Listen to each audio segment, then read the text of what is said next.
Wired Equivalent Privacy (WEP) is a security protocol specified in the IEEE Wireless Wi-Fi Standard 802.11b. That standard is designed to provide a wireless local area network (WLAN) with a level of security and privacy comparable to what is usually expected for a wired LAN. Wi-Fi Protected Access (WPA) is a security standard for computing devices equipped with wireless internet connections. WPA was developed by the Wi-Fi Alliance to provide more sophisticated data encryption and better user authentication than wired equivalent privacy, the original Wi-Fi security standard.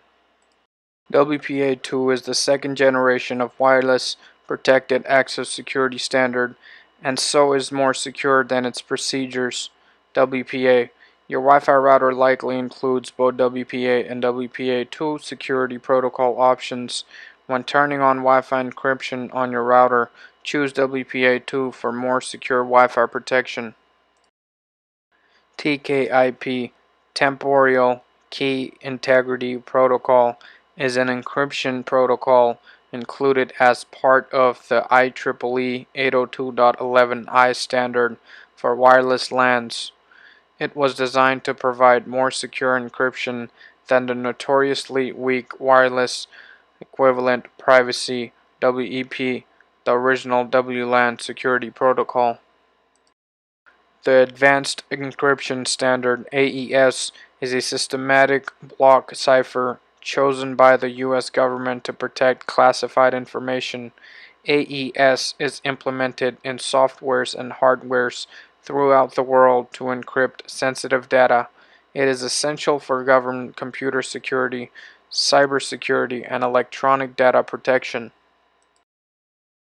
Single-factor authentication (SFA) is a given process for securing access to a given system, such as a network or website, that identifies the party requesting access through only the category of credentials. The most common example of SFA is password-based authentication. What is multi-factor authentication (MFA)? MFA adds a layer of protection to the sign-in process. When accessing accounts or apps, user provides additional identity verification, such as scanning a fingerprint or entering a code received by phone. Radius, Remote Authentication Dial-Up User Service, is a client-server protocol and software that enables remote access servers to communicate with a central server to authenticate dial-in users and authorize their access to the requested system or service. Terminal Access Controller Access Control System (TACACS) is a security protocol that provides centralized validation of users who are attempting to gain access to a router or NAS.